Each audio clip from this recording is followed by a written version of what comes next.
എന്തൊരു വിഡിത്തമാണ് പറഞ്ഞത്. പണ്ടത്തെ പുലരിയോടത്തെന്നും പൂന്തോപ്പിയിലെത്തുന്ന പൂമ്പാറ്റ കുഞ്ഞുമേലെന്തു ചന്തം, ഇതേ കവിതയുള്ളൂ എന്ന് വിചാരിച്ച് നടക്കുന്ന കുറെ ഉപദേശിമാമന്മാരുടെ നാട്ടിലുണ്ട്. ആധുനിക തലമുറയുടെ കവിതകൾ നിങ്ങൾ കേട്ടിട്ടുണ്ടോ? ആ കവിതകളെല്ലാം ചർച്ച ചെയ്യുന്ന ഒരു ഇടമായിരുന്നു സമാന്തര വിദ്യാഭ്യാസത്താണ്. ഞാനിപ്പോ ജില്ലാ പഞ്ചായത്ത് ഒരുമിച്ച് 1058 പുസ്തകങ്ങൾ ഒറ്റ ദിവസം പ്രകാശനം ചെയ്തു. 1058 പുസ്തകങ്ങൾ, 50,000 കവിത കുട്ടികളാണ് അതിൽ എഴുതിയത്. 50,000 കുട്ടികൾ. എന്റെ പണി ഇപ്പോൾ ആ പുസ്തകങ്ങളിലെ കവിതകൾ ഇങ്ങനെ അരിച്ചു പെറുക്കുകയാണ്. അങ്ങനെ അരിച്ചു പെറുക്കുമ്പോൾ കുറേ വെറും സ്ഥിരം ക്ലീശകൾ ഉണ്ടെങ്കിലും വളരെ അത്ഭുതങ്ങളുണ്ട്. ഞാൻ കഴിഞ്ഞ ദിവസം ഒരു പുസ്തകം മറച്ചു നോക്കുമ്പോൾ അതിലൊരു കവിത ഇങ്ങനെയാണ്, ചെറിയൊരു കവിതയാണ്. ഒരു കുട്ടി 6ാം ക്ലാസ്സിലെ കുട്ടി എഴുതിയതാണ്. ഒരു പൂവ്, ഒറ്റ നാട്ടിലും ഇല്ലാത്ത പൂവ്, ആരും കാണാത്ത പൂവ്, കള്ളന്മാർ നട്ടുവളർത്തിയ പൂവ്. ആ പൂവ് ഒരു പോലീസുകാരൻ മോഷ്ടിച്ചു കളഞ്ഞു. അപ്പോൾ കള്ളന്മാർ അവിടെ ഉണ്ടായിരുന്നില്ല. അവർ പോലീസുകാരുടെ യൂണിഫോം മോഷ്ടിക്കാൻ പോയിരിക്കുകയായിരുന്നു. ആ കവിതയെ വ്യാഖ്യാനിച്ചാൽ നമ്മുടെ വിക്ടർ ഹ്യൂഗോവിന്റെ പാവങ്ങൾ വരെ എത്തും. പാവങ്ങൾ വരെ എത്തും. അത്രയും അർത്ഥതലങ്ങൾ ആഴത്തിലേക്ക് പോകുന്നതാണ്. ഈ ആധുനിക തലമുറയിലെ വിദ്യാർത്ഥികൾ പരന്ന വായനയുണ്ട്, പരന്ന പഠനമുണ്ട്, പക്ഷെ ആഴത്തിലുള്ള ചിന്തയില്ല. പ്ലസ് എന്ന് പറയുന്നത് ഇങ്ങനെ മാത്രം വരച്ച മൈനസേ ആവും. ഇങ്ങനെയും കൂടി വരച്ച ചിന്തയെ കണക്ട് ചെയ്തിട്ടില്ലെങ്കിൽ അത് മൈനസാ, പ്ലസ്സാവില്ല. നമ്മുടെ കുട്ടികൾക്ക് ഒരുപാട് അറിവ് നമ്മുടെ 10 ബുദ്ധി പുതിയ കുട്ടികൾക്കുണ്ട്. പക്ഷെ അവരുടെ ചിന്തകൾ പ്രകൃതിയുമായിട്ടും ഗ്രാമവുമായിട്ടും സംസ്കാരവുമായിട്ടും കണക്ഷൻ നഷ്ടപ്പെടുന്നു. ചോദ്യങ്ങൾ ചോദിക്കുന്നില്ല, ഉത്തരങ്ങൾ മാത്രം പഠിക്കുന്നു. ചോദ്യം ചോദിക്കുന്ന കുട്ടികൾ ഉണ്ടാവണം. അതാണ് ഉദാരകാലങ്ങളിൽ ശ്വേതകേതു സംവാദത്തിൽ ചാന്ദാര്യോപനിഷത്തിൽ ഉന്നത പഠനം പൂർത്തിയാക്കി തിരിച്ചു വന്ന ശ്വേതകേതു തന്റെ പിതാവായ ഉദാരകാലങ്ങളോട് ചോദിക്കുന്നുണ്ട്, പിതാവേ, ഞാൻ എവിടുന്നാ വന്ന്, ഞാൻ എങ്ങോട്ടാ പോകുന്ന, ഞാൻ ആരാണ്? ഈ ചോദ്യത്തിന് ഉത്തരമായിട്ടാണ് തത്വമസി എന്ന ഭാരതത്തിലെ ദാർശനികതയുടെ ഒരു പ്രകാശഗോപുരം നമുക്ക് ലഭിച്ചത്. തത്വമസി ലഭിച്ചത് അങ്ങനെയാണ്. ചോദ്യം ചോദിക്കുന്ന കുട്ടികളെ സൃഷ്ടിക്കാൻ പറ്റണം. ഇവിടെ ഒരുപാട് അധ്യാപകരുണ്ടല്ലോ. മാഷ് പറയുന്നത് കേട്ടിട്ട് നടന്നിരുന്നുവെങ്കിൽ എന്താ കഥ? 1 1 2 2 1 3 1 പഠിപ്പിച്ചപ്പോ ഒരു കുട്ടി 1 1 2 അല്ല, ഇമ്മണി വലിയൊന്ന് പറഞ്ഞ കുട്ടിയാണ് ലോകത്ത് ഏറ്റവും കൂടുതൽ വിദേശികൾ അറിയുന്ന മലയാളി. ഞാനിപ്പോ ഏത് സ്കൂളിൽ പോയാലും മാഷന്മാർക്ക് ഇടങ്ങാറ്. മാഷന്മാരെ ചോദ്യം ചെയ്യാൻ കുട്ടികൾക്ക് ഒരുപാട് സാധനങ്ങൾ ഇട്ടു കൊടുക്കും. ഞാനൊന്നും പറഞ്ഞു കൊടുക്കില്ല. ഞാൻ കുട്ടികളെ കാണുമ്പോൾ പറയും, മോന്റെ പേരെന്താ, എന്റെ പേരെന്താ? എനിക്ക് എത്ര ക്ലാസ്സിലാണ് പഠിക്കുന്നത്? 7th. 1 2 വലുത്, എണ്ണത്തിൽ 1 2 വലുത്, 2. ഇത് അമ്മക്ക് എത്ര മക്കളുണ്ട്? 1. അമ്മേന്റെ അമ്മക്ക് എത്ര മക്കളുണ്ട്? 3. 1ാമത്തെ ആളാരാ? അമ്മ. 2ാമതോ ആരല്ലേ? 1.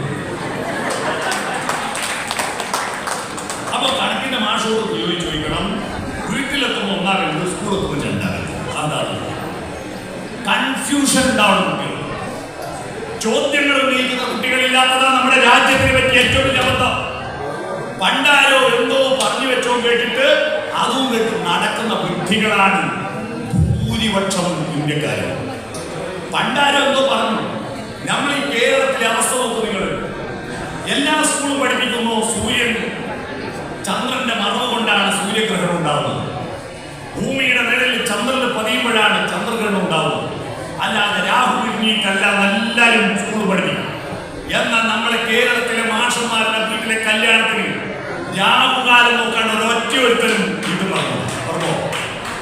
ഈ രാഹു പറഞ്ഞൊരു സാധനം ഈ പ്രപഞ്ചത്തിലേക്ക് കൊണ്ട് നിന്ന് തെളിവ് വന്നാൽ തലശ്ശേരി താലൂക്കിൽ ചിറ്റാരിപ്പുറം പഞ്ചായത്തിൽ എന്റെ പേരിൽ 20 സെന്റ് സ്ഥലവും കൊണ്ടു ഞാൻ അവരെ പേരിൽ എഴുതി കൊടുക്കും. ഞാൻ സത്യം ചെയ്യും. രാഹുവിന്റെ തെളിവ് ഇല്ലാത്ത രാഹു ഗുളികകാലം ഉണ്ടാകും.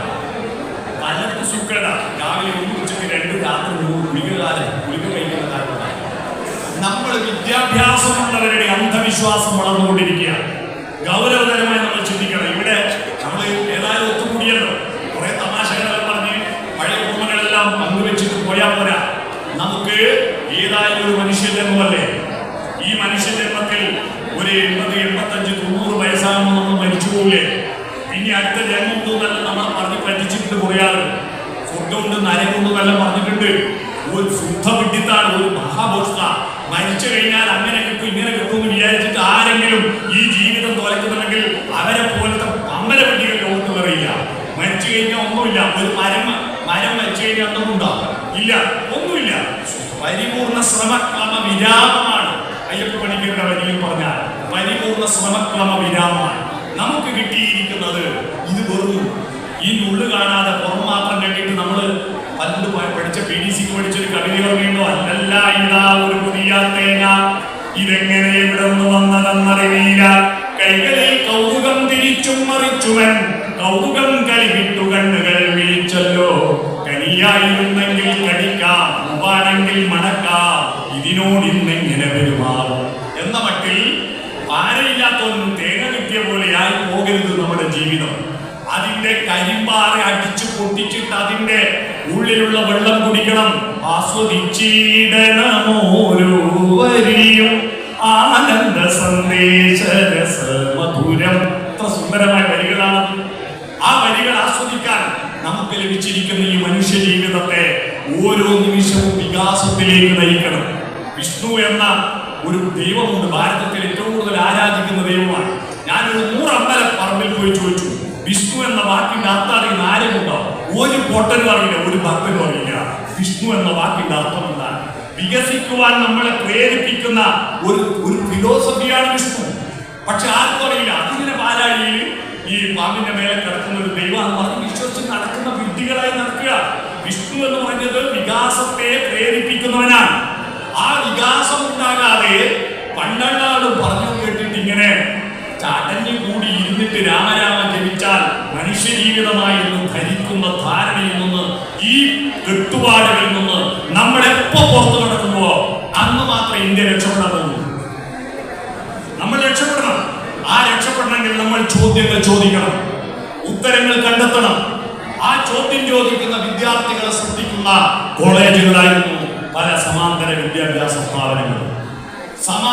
സമമായിരുന്നില്ല, സമമായിട്ട് വികസിച്ചതല്ല. മറ്റ് സ്ഥാപനങ്ങളിൽ നിന്നും അകന്ന് കൂടുതൽ വികാസത്തിലേക്ക് നയിച്ചവരാണ്. കേരളത്തിൽ ഒരു സർവേ നടത്തുന്നു. വ്യക്തിത്വത്തിൽ ഏറ്റവും കൂടുതൽ വിജയിച്ചത് സമാന്തരത്തിലെ അധ്യാപകരും വിദ്യാർത്ഥികളുമായിരുന്നു എന്ന് നിങ്ങൾക്ക് തിരിച്ചറിയാൻ പറ്റും. മറ്റതെല്ലാം മോശമാണെന്ന് ഞാൻ പറയുന്നില്ല. ഇവിടെ വന്നിട്ട് ഇതിനെ പൊറുതി പറയുന്ന സ്വഭാവമല്ല. പക്ഷേ എനിക്ക് ഒരുപാട് അനുഭവങ്ങളുണ്ട്. നമ്മുടെ നാട്ടിൽ അമ്മയെ സ്നേഹിക്കുന്ന, അച്ഛനെ സ്നേഹിക്കുന്ന, പ്രകൃതിയെ സ്നേഹിക്കുന്ന, ഗ്രാമത്തെ സ്നേഹിക്കുന്ന, സംസ്കാരത്തെ സ്നേഹിക്കുന്ന കുട്ടികളുടെ എണ്ണം എടുത്തു നോക്കൂ. ആ എണ്ണത്തിൽ തീർച്ചയായും അതിൽ ഭൂരിപക്ഷം സമാന്തര വിദ്യാഭ്യാസ സ്ഥാപനത്തിലെ കുട്ടികളായിരിക്കും. കാരണം അവരുടെ വ്യക്തിത്വ രൂപീകരണമുണ്ട്. പാഠപുസ്തകം മാത്രമല്ല, വ്യക്തിത്വ രൂപീകരണം ഒരു പ്രധാനപ്പെട്ട പ്രക്രിയ. അതിന് അധ്യാപകരുടെ ചിന്തകളുടെയും സ്വഭാവങ്ങളുടെയും ബന്ധങ്ങളുടെയും എക്സ്പ്ലോറേഷൻ നടന്നിരുന്നു. ആ എക്സ്പ്ലോറേഷനാണ് നമ്മുടെ സമാന്തര വിദ്യാഭ്യാസ സ്ഥാപനങ്ങളെ മെച്ചപ്പെടുത്തി. ഇന്ന് പല സ്ഥാപനങ്ങളും കൂട്ടിപ്പോയി അതിൽ പിടിച്ചു നിൽക്കുന്നു. പക്ഷേ പ്രത്യേകിച്ച് ഡിഗ്രിയാണ്. PDC പോയതോടുകൂടി പാരലൽ കോളേജിന്റെ ജീവൻ പോയി, റെഗുലർ കോളേജിന്റെ ജീവനും പോയി. PDC സ്കൂളിന്റെ കൂട്ടത്തിലാക്കിയപ്പോ പറ്റിയൊരു ഒരുപാട് ഘട്ടങ്ങളുണ്ടെങ്കിലും ആ കൂട്ടത്തിൽ ഒരു പ്രശ്നം, ഈ 4 വയസ്സിൽ നട്ടപ്പരാന്ത് എന്ന് പറഞ്ഞ ചൊല്ലില്ലേ, ഈ നട്ടപ്പരാന്ത് കുട്ടിയൊക്കെ വരുന്നത് യഥാർത്ഥത്തിൽ 15 വയസ്സിലാണ്. എപ്പോ 17-18 വയസ്സുണ്ടല്ലോ. ആ 17 വയസ്സിൽ ഇവിടെ യേശുദാസിന്റെ ഒരു പഴയ പാട്ടില്ലേ, 200 പൗർണമി ചന്ദ്രികകൾ, 200 പൊന്നരയന്നങ്ങൾ, കുളിരുമായി നിന്റെ കൗമാരത്തിന്റെ കിളിവാതിൽ കീഴുകീരെ തുറന്നു നോക്കി. 200ന്റെ കണക്കെന്താണ് ഞാൻ അന്വേഷിച്ചു. 200 പൗർണമി ചന്ദ്രികകൾ കാണുമ്പോ 1000 പൂർണ്ണേന്ദ്രന്മാരെ കാണുന്നത് 84 വയസ്സിലാണ്. 200 പൂർണ്ണേന്ദ്രന്മാരെ കാണുന്നത് 17 വയസ്സ് കംപ്ലീറ്റ് ആകുമ്പോ 200 പൂർണ്ണേന്ദ്രന്മാരെ കാണും. 18 തുടങ്ങുന്നു എന്നർത്ഥം. മനസ്സിലായോ? പണ്ട് 18-ലായിരുന്നു. ഇപ്പൊ ഭക്ഷണമെല്ലാം മാറിയതുകൊണ്ട് ഇപ്പൊ 12-ലും 13-ലും ആണ് ഈ കൗമാരം തുടങ്ങുന്നത്. മനസ്സിലായി? 12. അപ്പൊ ഞാൻ പറഞ്ഞു, അന്ന് നമ്മള് ഈ PDCന്റെ കുട്ടികളുടെ ഈ നട്ടപ്പരാന്ത് വരുന്ന പ്രായം എന്തെന്നാ ചെയ്യേണ്ടതെന്നറിയാണ്ട് അവന്റെ മനസ്സ് ലഘുവും ശരീരം ഗുരുവാ. ഗുരു ലഘുവും പഠിച്ചവരായിരിക്കല്ലോ ഇല്ല. ഗുരു മനസ്സ് ആവുമ്പോഴാ മനുഷ്യനുണ്ടാവും. ശരീരം ഗുരുവായാൽ മൃഗമാണ്. പറഞ്ഞാൽ ഈ കൈലാസ് ഓഡിറ്റോറിയത്തിന്റെ മുന്നിൽ ഇപ്പൊ ഒരു പശു വന്നാൽ ആ പശുവിന് മൂത്രയിക്കണം തോന്നിയാൽ മനസ്സ് പറയോ ആളെ കൂട്ടത്തിൽ അവരുടെ മഹാദേവന്റെ മുമ്പ് മൂത്രയിക്കരുത്, വീട്ടിലെത്തട്ടെന്ന് പറയില്ല. മനസ്സ് മൃഗങ്ങൾക്കും ഉണ്ട്, മൃഗങ്ങൾക്ക് മനസ്സൊക്കെ ഉണ്ട്. പക്ഷേ മനസ്സ് ശരീരത്തിന് കീഴ്പ്പെടും. ശാരീരികമായ ആവശ്യത്തിന് വേണ്ടി മാത്രമാണ് മനസ്സ്. മനസ്സ് കുറേശ്ശെ ഇപ്പൊ പട്ടിക്ക് കണക്കറിയാമെന്ന് ഞാൻ നിരീക്ഷിച്ച് കണ്ടെത്തി. പട്ടിക്ക് കണക്കറിയാം. നമ്മൾ സ്കൂട്ടറിൽ ഒരു വീതി കുറഞ്ഞ റോഡിലൂടെ പോകുമ്പോൾ റോഡിന്റെ പകുതിക്ക് ഒരു പട്ടി കടന്നിട്ടുണ്ടെങ്കിൽ സ്കൂട്ടറിന്റെ ഒച്ച കേട്ടാ പട്ടി തലപൊന്നിച്ച് നോക്കിയിട്ട് അവിടെ തന്നെ കിടക്കും. കാരണം സ്കൂട്ടറിൽ പോകേണ്ട സ്ഥലം അവിടെയുണ്ട്. തൊട്ട് പറകിൽ ഒരു ലോറിയോ ജീപ്പോ വന്നാൽ പട്ടി എഴുന്നേറ്റ് മാറിക്കൊടുക്കും. കാരണം എന്താ? സ്കൂട്ടറിന്റെ വീതി എത്രയാ, ലോറിന്റെ വീതി എത്രയാന്നുള്ള കണക്ക് പട്ടിക്ക് അറിയുന്നുണ്ടല്ലേ എനിക്ക് മാറിക്കൊടുക്കുന്നത്. എന്നാൽ നമ്മളെ കൂട്ടത്തിലെ നായൊക്കെ ഇത് അറിയില്ല. അവരെ റോഡിൽ വെച്ച് കൂടിയില്ല. കണ്ടില്ലേ? അപ്പൊ മൃഗങ്ങൾക്ക് മനസ്സെല്ലാം ഉണ്ട്. പക്ഷെ ആ മനസ്സ് ശരീരത്തിന് കീഴ്പ്പെടുമോ? മനുഷ്യനായത് ശരീരം മനസ്സിന് കീഴ്പ്പെടുമ്പോഴാണ്. മനസ്സ് ഗുരുവും ശരീരം ലഘുവായാലാണ് നമ്മൾ മനുഷ്യരായത്.